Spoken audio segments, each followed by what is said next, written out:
Catus, Maximus here. This time a little video about this Harbor Freight Doyle screwdriver tip magnetizer, or screwdriver magnetizer, anything magnetizer that you can actually fit through the holes. And, you know, pretty cheap. It's actually pretty strong magnet. I believe they're using rare earth magnets in this, where there are more standard magnets in the traditional style like this WIA 410. And there's still something to be said about the traditional style, primarily large openings. You can get anything, like my Roscoe 2-fister here. I could easily get it in there, both magnetizing and demagnetizing this giant screwdriver. Harbor Freight kind of missed the memo and made some pretty small holes in these, so you're not going to be able, and to tell you the truth, as much as you would want to magnetize, say, a Phillips head screwdriver, it's arguably even more handy on flatheads because it's harder to get the screws to stay on the screwdriver. So that's going to be the big disappointment of it. Otherwise, put it in there. Works pretty darn well. As far as the demagnetization, it's not using a stepped system, which tends to be a little bit more reliable in demagnetizing, and that's what these things are. They're demagnetizing steps. They just have a single hole. So in this case, the screwdriver just barely fits that hole, and mainly have to use the larger one. And it reduces the magnetism, but it certainly doesn't demagnetize it. That's for sure. Even if we go really slow, there's some different techniques. None of them have really worked perfectly, but that seems to have worked reasonably well. It removes most of the magnetism. Another thing that's handy about having the larger holes is many times it isn't the screwdriver, or I shouldn't say many times, but there are occasions when it's not the screwdriver that's magnetized inappropriately. It's the steel fastener itself. And with larger holes, you can, of course, run fasteners. Not large ones, but up to 10 or 12 millimeter. As far as magnetizing, I kind of like the bigger one. And as far as demagnetizing, you kind of just go along these steps here.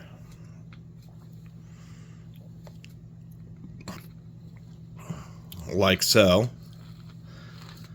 And in that case, it really seems to be, see, now we can, it just barely picks up the screw here. If we do another demonstration here where I heavily magnetize it on the Doyle, and then try to do the same thing really slow, since it does just barely fit in a small hole, we'll go through that, go through this hole again, really slow, several times. It just doesn't seem to demagnetize as well. There's a reason that these little steps exist, and it's like some kind of progressive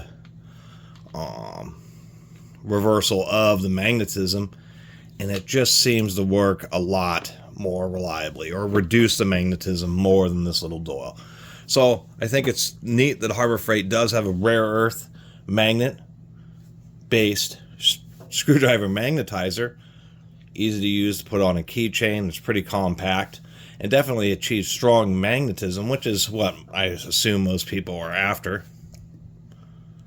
It just misses it misses a little bit. Too small holes, so you can't use demagnetized large screwdrivers, much less fasteners. And then just having a single hole design does reduce the magnetism, but it doesn't remove it quite as well as this step system here. And a little trick I learned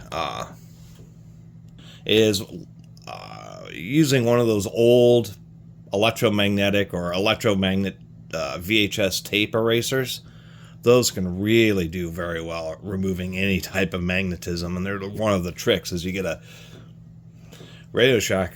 There's a lot of old Radio Shack ones for super cheap, like on eBay, and you just get one of those. You get a tape head demagnetizer, and it's just an AC electromagnet, and that rapid switching just totally kills any magnetism that's in something. I couldn't dig mine up to demonstrate. Anyway, that's my review of the Doyle screwdriver magnetization tool. It would have been nice if they just would have made it a traditional design, because there's a reason why this design has stuck around, this style. Not just the WIA brand, but pretty much all the ones that you know of that are old school magnetizers and demagnetizers are like this, and it's because it's about the peak of refinement of this style tool. And changing it up like Doyle has done here certainly works for magnetizing, but man, they had the space. They really should have done some type of more step system down here to help you demagnetize just a little more effectively. Anyway, thanks for watching.